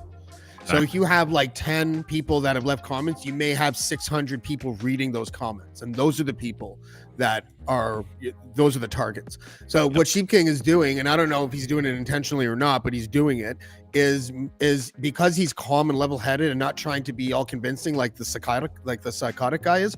He is actually like targeting in a great way, in a substantive way, even though it's sometimes silly and funny, his listeners who are listening to what is happening and being like, oh my God, this person juxtaposed next to this like crazy person is like really effective at what he's trying to deliver, the message he's trying to say. Way to use juxtapose in the podcast too, by the way. That was really There's a plethora of words. I was just gonna say it. Yeah. I know you were. God damn it. I can't spell it or say it, so it's not coming out of this corner. Oh, that's an easy one. Juxtapose? That's an easy one. No, plethora. Yeah, plethora is easy. Unless you're Bonzi, there's an A when he says plethora, so it says plethora. Did I mention this? And I don't want to go down a Bonzi, but please don't. Did he live in Alberta for because he has the Alberta accent? I've never met anybody that's never had that's never been here that has an Alberta accent. Yeah. It stuck with him because he's been here for the last. Well, he just left today. He's always had it. I've always heard it. I know. I'm saying, but it stuck with him wherever he had it because when he was here, it was like sitting with somebody from fucking Canmore. It's like sitting next to a guy from Canmore. Yeah. Anyway, I'm telling you, the Ottawa Valley's like that too. It's the same accent. It's the Fargo light kind of accent. Yes. Yeah, that's a good one. I like that. Yeah. James, can you fill me in on this Jon Stewart, JK Rowling shit? Oh my God, yeah. Can you? Because I retweeted this interview because Jon Stewart's got a podcast, great podcast, where he covers a bunch of just different stuff. One of the podcasts he was talking about how he noticed some invisible Jewish tropes in Harry Potter, big Harry Potter fan, and wasn't offended by it, but he talked about it, and then all of a sudden the world blew up. Can you explain that to us real quick? Well, how it happened was, and it's funny because I By the actually way, we're heard talking that. about JK Yeah, Rowling, Brent. so congratulations. Suck Yeah. it up. Thank you. Yeah. Oh my God. There you I'd like go. to thank Finally here. Dean and Lachlan and Ryan. Okay. Look at Lachlan. He's just Lachlan leaves. left. He just leaves. I'm not talking about this shit anymore. Let me know when the JK Rowling shit is over. Yeah. I don't want to talk about this sorry. anymore. We thought you left even for the hear us. Rowling stuff, Locke. Yeah. Go ahead. Okay, we saved it for you, No. though. I did not. I swear to God, I'm freezing down here. It's minus fucking 40 out. Oh, I it's just so put funny. the little heater down by my feet. Sorry. All right. Sorry, So go ahead. Newsweek put out a story I actually timed that on purpose. about a Jon Stewart podcast. I'm sorry I don't remember the names of the other two people that he had on this podcast. I listened to it actually near Christmas, somewhere around there. It was put out December 16th. Someone sent it to me. And I remember thinking at the time, because what he has said on this podcast was that he thought that when he first saw Harry Potter and he saw the goblins that were running the banks in the Harry Potter universe, that they look like the tropes of Jewish people. And the reference that he used was what's that called again? The Templar of Zion. What's that shit called again? That old text that is just completely anti-Semitic. The Pillars of Zion. I honestly can't remember Something what like it's called. that, but yeah. Anyways, and then Newsweek decides yesterday, I guess, so like on the 5th, to so what Jon Stewart was saying is that they look like those they look like tropes. They look like they were like, like blackface. When people would draw blackface people or black people, it would look like a caricature, and it was really racist, like in the old even Mickey Mouse cartoons. You know what I mean? That kind of shit. So that's sort of the equivalent to like the Jewish trope, which is like this little kind of trolly, money hungry, like small person or whatever. And he was right in the sense that that's what it reminded him of. And then the thing about it though, like I gotta say, when it came out, Newsweek put out the story yesterday. Even I was like, I didn't sound like Jon Stewart was joking when he was talking about it. It just didn't. It didn't sound like deadpan comedy. It didn't sound like there was a punchline coming. It just sounded like he was sort of saying, that anti-Semitism is so embedded that we don't even realize like when we're being anti-Semitic. That's what it sounded like. And Newsweek took that angle. They should have contacted him and asked them, because Jon Stewart then decided that he came out and said, this is completely not what I was saying. So this is why it's a weird story. I so want the story to be like, well, obviously he wasn't saying that, but I got to tell you, it wasn't that obvious. When you listen to that podcast on December 16th, you might walk away thinking that he doesn't like Harry Potter because of the Jewish stereotype. Seriously. But you're Newsweek. Yeah. You would get it right. That is the great point. You would have reach out for a comment. Exactly. Hey, can you follow up and can you elaborate? Can you corroborate what we think is going to happen? They knew that he would say, "Oh, for I sure. don't want to be out there for." Yeah, I brought it up, but this was literally over a month ago. But they Or found about a a month double. ago. They found the double-ended dildo of social justice stories, which is JK Rowling and then someone else that's popular, like Jon Stewart. Yeah, And they placed them onto that what I got double-ended out of it. dildo, and they were like, they shook it, and and a bunch of people. it's funny because you know why Harry Potter was trending was because that 20th anniversary special happened this weekend. And everybody was talking about it, and everybody was talking about how J.K. Rowling was pretty much omitted. And anytime she was actually featured in the show, it was old clips, and they literally had a big moniker on top of the screen that said, "Filmed in 2019, before she's transphobic. She's not a transphobe. Everybody here in 2019, just so you know." Like she was totally excluded. It was so sad because it's like the most prolific writer, movie producing, fucking storytelling person of our I don't care what you say, it's our time. Dean's time, my time, Locke's time. It's the biggest fucking story that's ever happened. Those movies. Absolutely. I didn't think I would. My wife loves them. My ex-wife loved them. My kid loves them. I watch them without my kids sometimes. I'll give it a shot. And I'm like, okay. And I would reluctantly watched it. And then I got fucking hooked. I'm like, this is great. Fucking cinematography was fantastic. What happened the story was good. Is that Stewart was like, I fucking love the series. Like, I love JK Rowling. He wasn't and he came on the podcast and kind of tried to clear it up a little bit yesterday. This is from this morning. And then we're going to get into real quick. how fucking mainstream media takes stuff like this and uses it to try to further that fucked up woke narrative. It's awesome. This is bonkers, guys. So if you remember, like a month ago, I recorded one of the podcasts with Henrik and Jay, right? Yep. Yeah. And we were bullshitting about all kinds of stuff. And we started talking about bar mitzvahs. And then Jay said something like he did a funny riff on it, like what chapter of Harry Potter was that? And we went off on a Harry Potter thing, right? Mm-hmm. There is no reasonable person that could have watched it and not seen it as a lighthearted conversation amongst colleagues and chums, having a larf, enjoying ourselves about Harry Potter and my experience watching it for the first time in a theater as a Jewish guy, and how some tropes are so embedded in society that they're basically invisible, even in a considered process like movie making, right? Absolutely. So we did that a month ago. So like 2 COVID mutations ago, back when we were still in like beta world or whatever, wherever we were. This is a month ago. This morning I wake up, it's trending on Twitter. And here's the headline from Newsweek. Jon Stewart accuses JK Rowling of anti-Semitism. So let me just say this, like super clearly as I can. Can I get a close-up? All right. You're in control of your own camera. Bring your face I'm in control of my close-ups. All right. Like fucking podcasting with Dean. Hello, my name is Jon Stewart. I do not think JK Rowling is anti-Semitic. I did not accuse her of being anti-Semitic. I do not think that the Harry Potter movies are anti-Semitic. I really love the Harry Potter movies, probably too much for a gentleman of my considerable age. So I would just like to say that none of that is true, and not a reasonable person could not have looked at that conversation and not found it lighthearted. He has a tone issue, James. I think you're missing his tone. Like like a lot of people say to me all the time, "Why are you angry? Why are you angry?" I'm like, "I'm not fucking angry." I know, I get that. I get that too. I get that too. But if you play the clip of where he originally says it, you're not sitting here going, you're like this.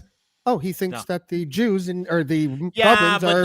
that's a long stretch from like, I felt some anti-Semitism to JK Rowling's in a fucking anti-Semite, which is what happened. And Newsweek collared her. Newsweek collared her, and to the point where it was like wildfire yesterday.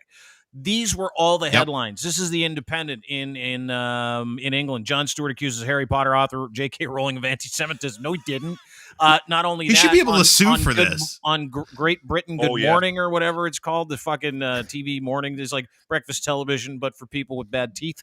They go off on a tangent, suing the guy's reputation because of that one fucking story where some asshole news writer named Emma decided to take umbrage with what John said. She was Jewish, and then she tried to further the narrative and paint J.K. Rowling because it's fun to shit on J.K. Rowling for some reason in 2021. Apparently, it's the I don't know why. Because of the trans issue.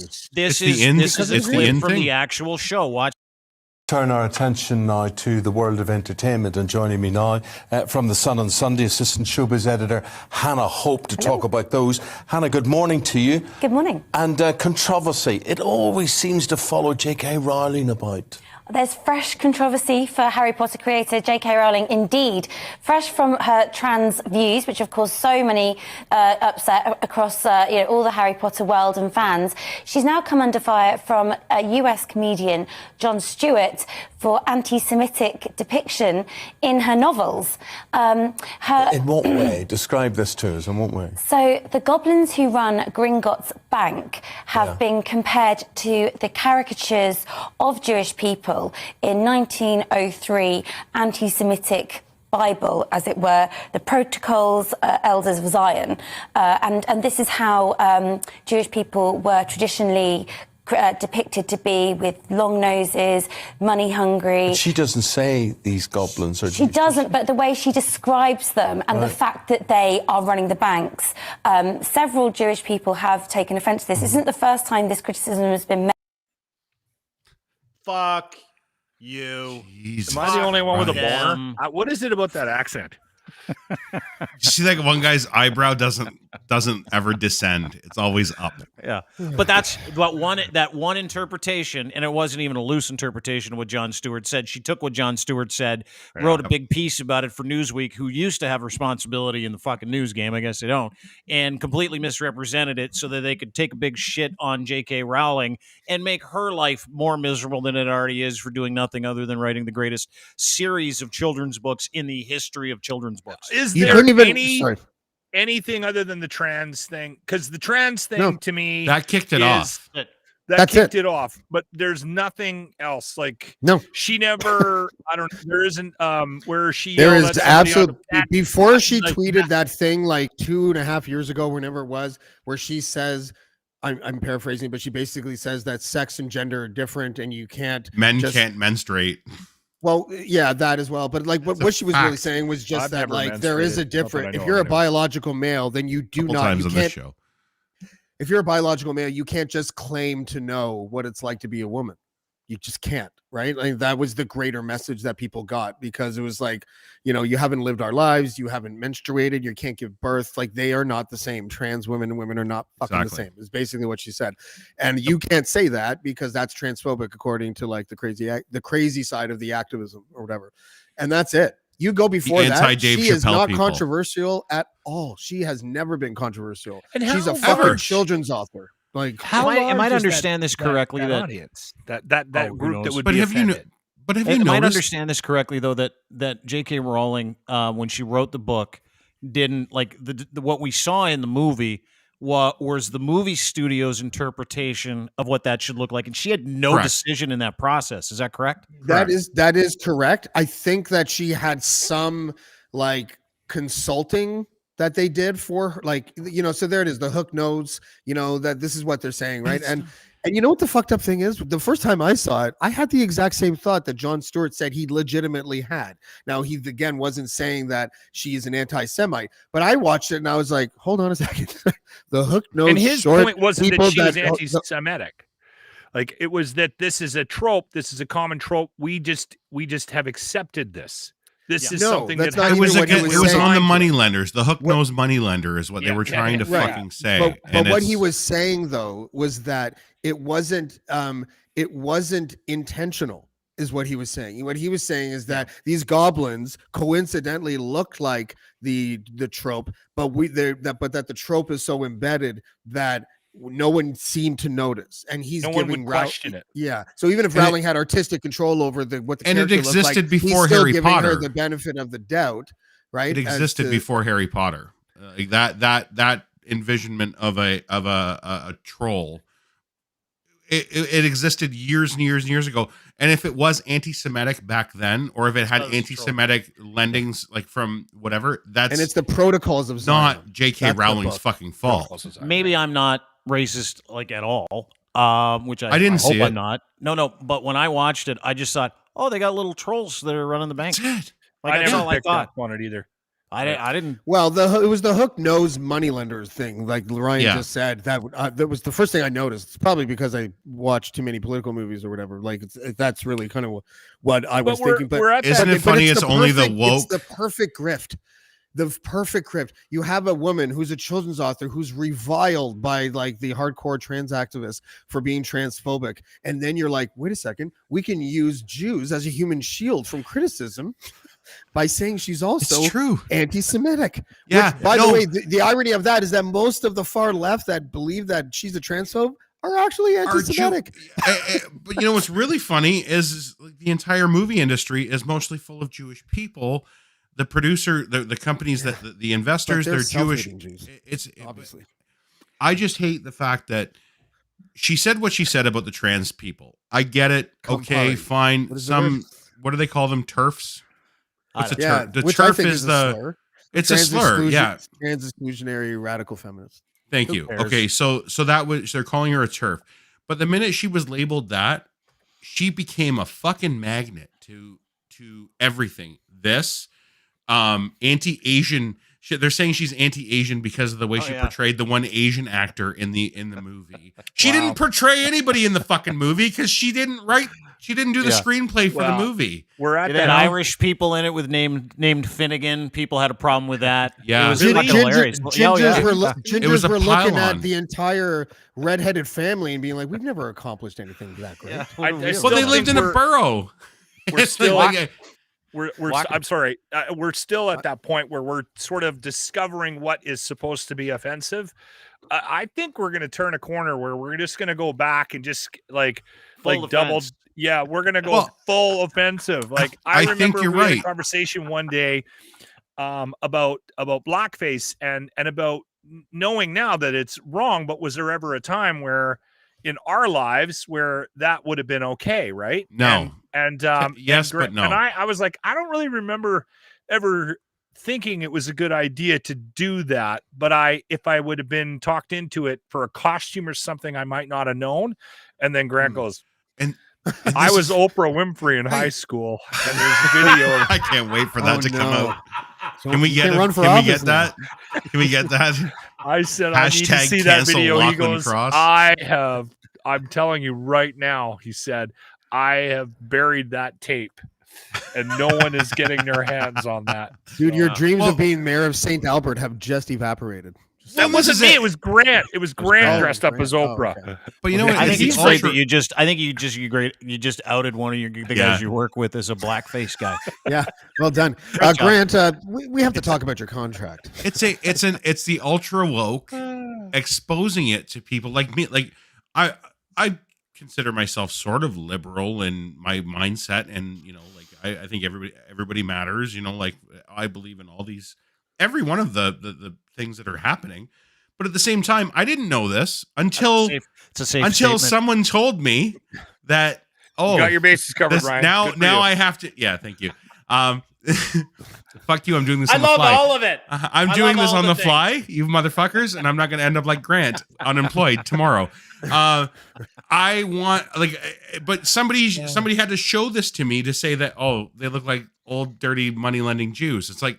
I didn't see that, but now I can't fucking unsee it because you fucking assholes at Newsweek told me that that's what I'm supposed to be looking at. So thank God John and Jon Stewart reels it back for us and says Louis C.K.'s bit where he's just like, I don't like the N-word because whenever I hear someone say the N-word, I just think of the actual word in my head. So I'm just thinking, right? And he says it. And it was like, he was the only white guy ever to get away with saying the N-word on stage in the last 10 years. You know what I mean? Somebody didn't really work out for Michael Richards. That bit. Somebody from the black comic side of things gave him credit for that bit, though. Yeah, it was Chris Rock when they did that. Chris Rock? Yes. Yeah, him, Ricky Gervais, and Seinfeld. Yeah. Yes, that's right. Yes. Yeah. Because it's true. It's absolutely true. It's the ultra woke fucking people. It's like the war on Christmas assholes that, there's a war on Christmas. No, there isn't. There's only a war on Christmas with a white person told me that there's a war on Christmas from that's brown the news people. equivalent of this. That's the news equivalent of this. Yeah. Hey, did you hear Jon Stewart doesn't like JK Rowling and thinks she's anti-Semitic? Hey, did you hear that Jon Stewart? That's what news is now. That's what we're talking about. This is it's like how do we find a way to appropriate the dumbest shit? Which brings me to this story, which is hard to talk about. I don't. This happened a couple of days ago. So I was warned about it yesterday by one of our listeners, a beautiful 5-year-old girl named Ava May. Died of COVID the other day, and I wrote a post on it called "How are you not feeling this?" Because I don't know how we're not feeling this. This little girl was 5 years old. She couldn't be vaccinated because she's just barely 5. Passed away due to COVID after her COVID infection the other day. I was alerted to it this morning from Dr. Jennifer Kwan. Ava May, 5-year-old girl from Ontario, died. She loved horses, puppies, dancing, Lego. Donations for her funeral. Now, listen, I've actually put Ava May's family's GoFundMe in the comment section or in the description of the podcast on YouTube. So if you want to go there, please go and donate to the family's funeral efforts. But I'm just going to read this to you. Writing on behalf of my best friend, Lindsay Abram. It is with heaviest hearts we are asking for donations for the funeral of her daughter, Ava May Abram. Ava May tested positive for COVID-19 January 2nd, passed away January 3rd. 2022. She will be deeply missed by all those who knew her, especially by her mom, Lindsay, and Nana Lise. Ava May was the sweetest 5-year-old girl.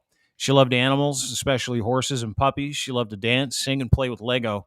Any donations would be greatly appreciated to help give Ava May the beautiful send-off she deserves. All money donated will be given directly to Lindsay through her mother, Lise, to cover any funeral costs for Ava May. Now, this bothers me, and it bothered me for a couple of reasons, because she should be here, right? Ava May is 5 years old. Our job as human beings is to, I'm going to cry. Our jobs as human beings is to protect the more vulnerable. It's to protect people that can't protect themselves. Ava May could not protect herself. Ava May couldn't get vaccinated. And I'm not going to get into any other extenuating circumstances or issues, but she's dead. And that means a couple of things, is that her family's not going to get to watch her get into her first grade. Her family's not going to get to see her at Christmas. Her family's not going to get to see her eat spaghetti, get it all over her face, open up Christmas presents. They're not going to get a chance to cuddle her at night. They're not going to get a chance to say goodnight ever again. And do you know why? Selfishness, pure, unadulterated selfishness. That's the world we live in. We talk about it. We joke around about it. We bring up some of the harder things that we're dealing with as a society, and we try to take the right side of these things. And I can tell you this, is that there is nothing more important on this planet than advocating for the greater good, common interests of good people, and taking care of our most vulnerable. That's why we've been doing this. That's why we're vaccinating.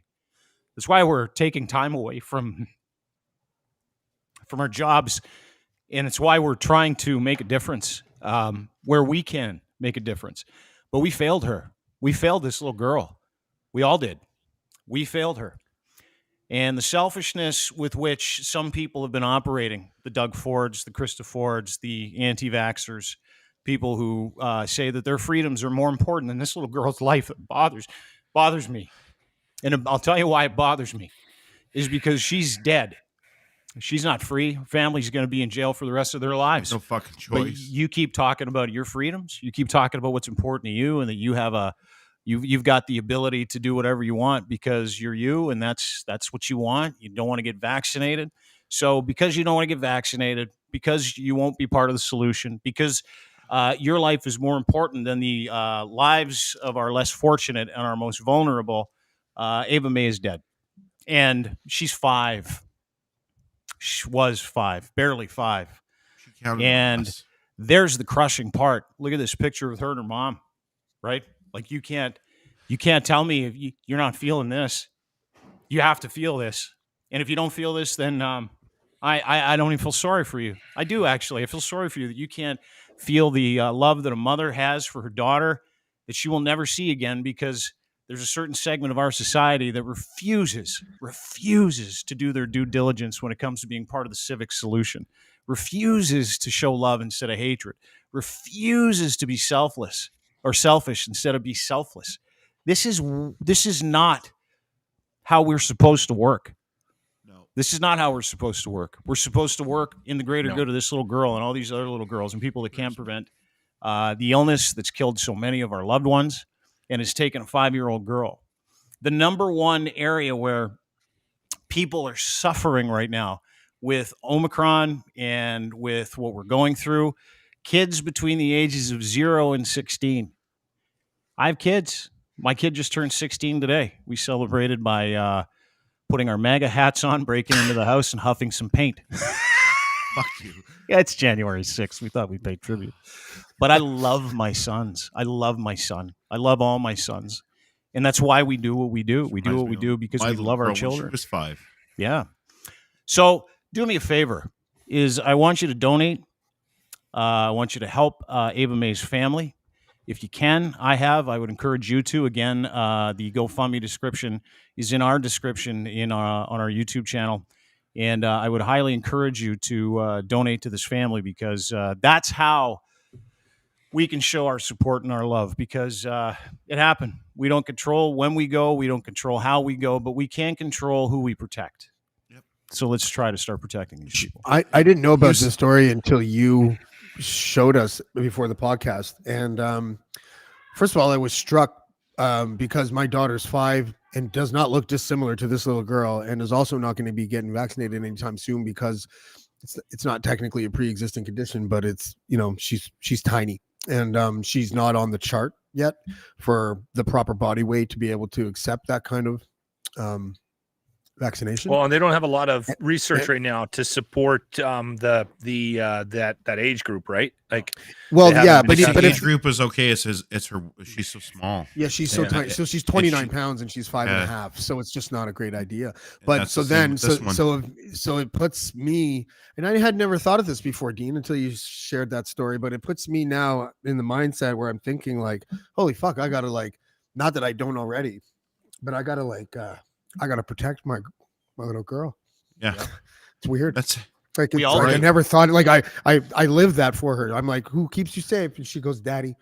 Yeah. But now I'm like, holy fuck, do I have to put this kid in a bubble? Like, can you imagine the selfishness of someone on this panel right now if one of us decided that we didn't want to be part of that solution for your daughter? That's what we're talking about. You know what? And that's what's happened here is we're not looking at this from the individual side of things, right? We're, we keep the arguments that we're having with people about that pro-vaccine masks and all that. And the numbers that are getting thrown around, they're always this number. It's never this 5-year-old girl, right? Or somebody in our own family that we're trying to protect it.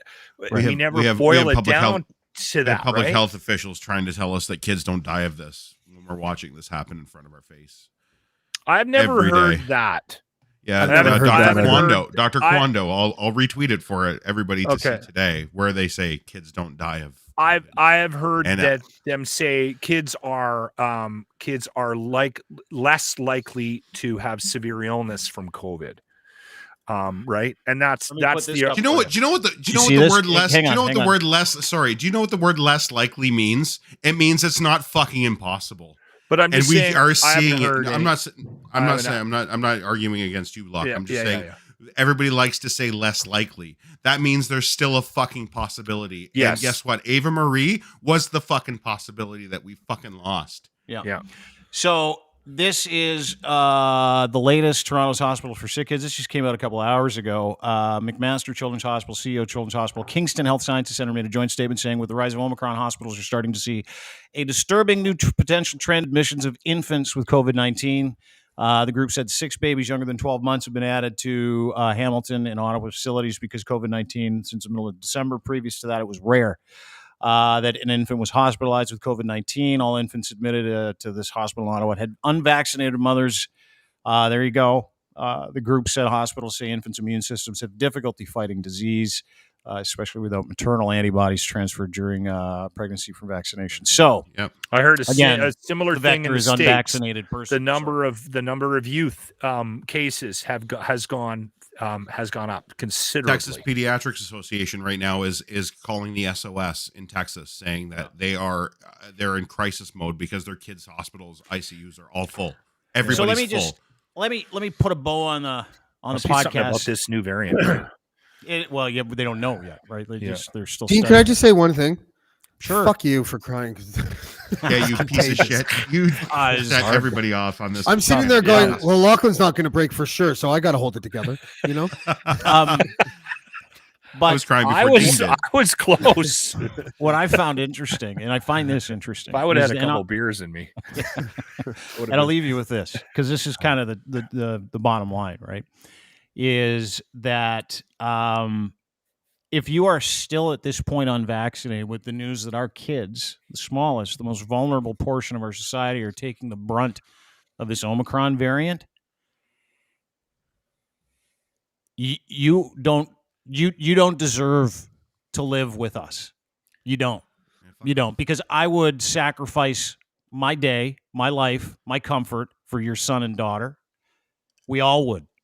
All of us would. That's our jobs as human beings. The fact you won't for your own kids or anybody else's kids that are dying. You can't live here, man. You're not supposed to be here. You are the worst of the worst. You are the entrails of society. Zishan, Chris Sky, every anti-vaxxer, Doug Ford, Krista Ford.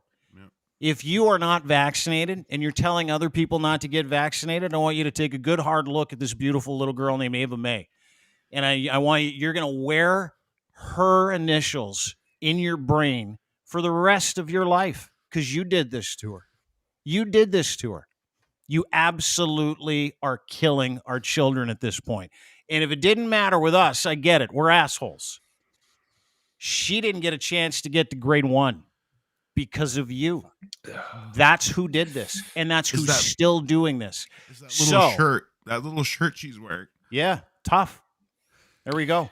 Did you guys hear Canada. Canada fucking killed that kid. Yep. Did you guys hear that Novak Djokovic, he got sent home? Mm-hmm. That was a great story. Oh my God. Yeah. Better. He's at home. Okay. He's actually in detention now. Is he? Yeah, he's been in a detention center because he's the not tennis vaccinated. association gave him a pass, so he hits the ground, and the Australian government goes, "No, you're not. I don't care who you are. Go home." I was cheering that all day. And wow, they really use the airline as the vehicle for awesome jokes to play on like influencers and tennis players. I like Novak's Djokovic. By Novak's Djokovic. Novak's Djokovic was really good. Here's the great part about that story too: is that he's 1 win away from breaking Roger Federer's record of the most Grand Slam titles ever. And every Grand Slam Rogers event behind this has a vaccine mandate. And Nadal today, he's like in broken Spanish. He's like, "Fuck that guy." It's like, fuck him. He's a fucking tool. Fucking guy. Fuck off. We all had to get the fucking shot. He can fucking suck a dick. You know what's crazy? Why is it like, it always seems to be, it's always seeming to be the best, like top tier players in each sports are the anti-vaxxers. What is that? I don't know. It's an arrogance. It's an ego thing, I think. I think you're right. I think you're right. They're invincible. Right? Just totally invincible. Djokovic's dad compared Novak to Jesus Christ earlier today. Ray just reminded me of it. Talking that's not fair to that's not fair to Novak's. Christ. That's not fair to Novak's. Really. That's uncalled for. Well, then we should be praying to Novak's Djokovic then, but he's in a detention center right now. That's tough. You know, the Serbian president was. You know who needs him. The Serbian president's like, you know what? This is just the world coming after the Serbians. Like, that's a fucking. No, it's not. He's a dick. Coup by the Croats. He's a dick. No one likes him. Is there any way? I'm sorry. I need to laugh. Is there any way we can end on? I haven't gotten there yet. Okay, as long as we're not ending the show, because you're stupid if you don't do what we do and try to make money at it, right? Do you remember? This is why we're here. Do you remember Kevin J. Johnson, who, by the way, still has frostbite? He was in surgery yesterday. Oh, I hope he loses his nose. I think is it on his toes or his nose? Yeah, fingertips and toes. But a couple of our guys went out and tried to do the same thing with different results because we need to start making money. Ladies and gentlemen, Ryan Lindley trying to make money on a Cash App.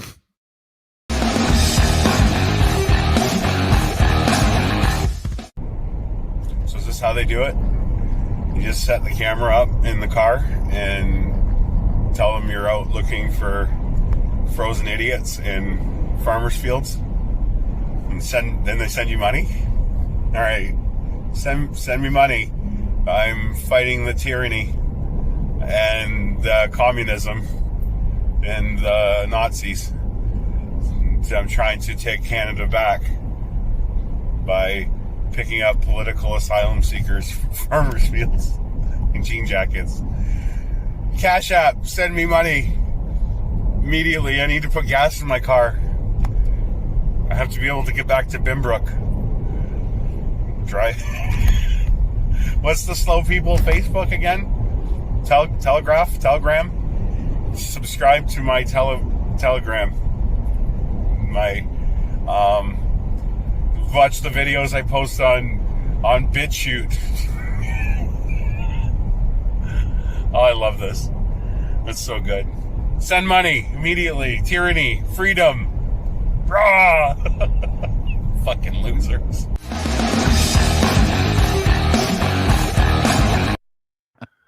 I haven't Nobody's- seen James. I haven't gotten any money yet. just so you Facebook guys for know. losers. Telegraph. Isn't that what it is? Isn't like the No, Facebook for losers is Facebook. James okay. actually tried to make some money at it, but because he doesn't have a driver's license, he had to put on his Spider-Man toque and go for a walk. All right. Hey, everybody. I'm just walking around in Fargo here trying to look for Canadian Patriot, Kevin J. Johnson. I'm wearing my Superman toque because, you know, he's like a superhero of facts. And I think I. Oh no, nope. That's just one of the sheeple. So, anyways, if you want to donate to this cause of trying to find Super Kevin J. Johnson, you can do so by sending me money, and I'll try to make sure that it gets to him somehow. Okay. Oh, I think I smell him. Maybe there's footsteps. Oh, there's hoof prints. Oh no, it's not him. Oh no, it's just the jackass. You know, when you're trying to find a superhero, you got to make sure that like all your accesses are covered, right? And Kevin J. Johnson is like, you know, he's really slick. He could be standing right there. How would I ever know? Oh my God. I found him, guys. Yes! I'm going to get the reward. I mean, liberty. Anyways, we're here. We're here, man. Don't worry. We got you. We got you, buddy. Oh, there you go, bud. Yeah. All right. Woo! Okay, guys. Don't forget, you can donate to pay for the retroactive causes to the rescue. Okay? Big up liberty, right? COVID is a hoax. And don't get the vaccine or your wax. Seen? What? Yeah. James's video is better than yours, Ryan, because he had props. I know. Yeah, well, I was literally- motivated to do the video because I can't drive. That was the only reason I did it. I was literally on the road. I was heading out to run an errand today, and I had like doctor's appointments and stuff. And I thought, as I'm driving, I'm looking. It was like cold out. It was windy. There was like snow, and I'm looking at fields because I live in the middle of nowhere. And I'm like, that's where like Kevin James was like sitting for 15 hours. Was in that cornfield right there, Kevin waiting James. for somebody to We come need a and. picture of Who him. would have played him in the movie of Kevin J. Johnson? Oh, sorry, Kevin J. Yeah, what's his middle name? I thought We it was need James. a picture of his nose falling So off. I Master. I'm like, you know what? There's the way my car is set up. It's perfect to like just put a camera in the little display, and it sits perfectly. So I'm like, I'll do what that lady did yesterday. I'm gonna ask for money, and yeah. I think, all she listener, if you're listening to this and you're wherever you're, Yes. however you're listening to this, I love please, this. guys, listening, like people that are listening, please make videos where you're Yeah. pretending to look for Kevin J. Johnson. Lindley905 at please, for the love of God. gmail.com or info@deanblundell.com. Info And at if you want to donate deanblundell.com. money, send it to james.defiore@gmail.com. And we'll make feature sure it that- for sure. Yeah, we'll There make you sure go. it gets a lot of people high. All right. Thank Okay. you. Thank you very much. Thank you very much. James Or D. just- Fiore, blackballmedia.ca is where you can find him. Ryan Lindley, Sheeple Shepherd Podcast. It's the James and Ryan program today. I loved it. It was. You're Thanks welcome. for guys. letting us It's good. It's good. You know what you never want to do for like one of Canada's top rated podcasts is put two like 40-year professionals on. I will always defer to the other guys. You know why? The other guys are traditionally more funny in podcasts. And you guys nailed it today. And I'm just happy appreciate you didn't have to use that word, the safe word, remember? Because I was a little Spumoni? sketchy at the beginning of this podcast. Yeah, he was having like a manic episode before we started the But podcast. in a good way. I was like, like I was like, you know, not it like remind me of the sad. Shrooms I New wouldn't Year's Eve video. necessarily say good.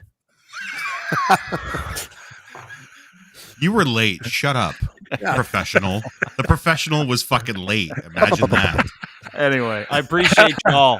Thanks, James. Thanks, Ryan. Lachlan Cross, see you, boys. 95.7 Cruise FM. Thanks for making us Sheeple cry, you Shepherd. piece of shit. No Yeah, problem. fuck you. Sheeple Shepherd Podcast with that Ryan Lindley on Twitter, at James D. Fiore on Twitter, blackballmedia.ca. Thanks, boys. We'll talk to you more. Thanks, I guys. retweeted your story about the 5-year-old. Oh, did So you? if anybody's I looking will for the too. link, I will too. Yeah. Oh, just All go right, donate. Go donate. Good to your job. family. And donate to We'll get that vaccinated. GoFundMe for sure. well done, Dean. 100%. Well Thanks, done guys. on that, Dean. All right. Appreciate it. Have a Okay, good night. guys. Thanks so much. Take care. The boys. So I call the boys, the fellas. That's it for me. Because I got to pee. That rhymed. Thanks, everybody. Don't forget, you can donate to Ava Mae's family. In the description of the podcast, whether you're on YouTube, you can go to YouTube, Dean Blundell Show on YouTube, and check it out. Please donate. Please donate. Protect your kids. Tune it out. Tune the assholes out. They lost me with this. I'm not even trying anymore. There's no point in trying. The only thing I'm going to try to do is make the lives of people that care better. There's no making sense to people that are okay with a 5-year-old girl dying within 2 days after catching COVID. There's no way. There's no way that those people, any of them, should be allowed to have any part in the national decision-making as we go forward. None. I'm not going to call them names because I've done that. I'm not going to use this because I fucking hate politics as a political tool. But I can tell you this, is that it's very, very important. In fact, the most important thing to do in your entire life, the most important thing you'll ever do is protect those who can't protect themselves. What are you using your elite status in this world for? To whom much is given, much is expected. Are you using it for yourself? Is that what you're doing? Are you using this to make your life better? Because the only way your life gets better is if the lives around you are better. And the only way the lives around you are better is if you do the right thing on behalf of the greater good. Science. And the funny part to me is this. This is the funny part. It's not even funny. It's kind of like the ironic part. Is that all of these people that don't want to be part of the solution don't want to be part of the solution because they care more about themselves than anything else, right? Than their kids, than their parents, than their brothers, than their sisters, than their wives. If you're an anti-vaxxer, you care about you more than you care about the greater good. And you know what that says about you? Because I do. It says you've opted out. You've opted out of life. You've opted out of the republic. You've opted out of kindness. You've opted out of selflessness. And so you deserve nothing more that we have. Nothing. You don't deserve health care. If you're okay with the death of a 5-year-old girl, you don't deserve health care. You don't deserve anything. You don't. That's fact, Jack. Because that little girl's life meant more to me than all of yours. Because she's just trying, right? So was her mom. So her grandma. They're just trying to make it. Just trying to get through her 4th or 5th year on this planet. You and your 30th are cool with her death? Or you justify it and say, well, what else was wrong with her? Fuck, what? There's nothing wrong with this little girl. Not a thing. She's perfect. All 5-year-olds are. All of our kids are. All the people that we need to protect are. We're not. We've abandoned our responsibility as human beings. Some of us. 10% of us. I don't know what to say. Other than sorry. I'm sorry that we're here. I'm sorry that these people exist. And time to move on. Because it's all we can do. But my heart, my prayers, my love goes out to Ava Mae and her family and everybody who suffered and lost somebody, no matter how old, due to selfishness and inconsideration and anger. See you tomorrow.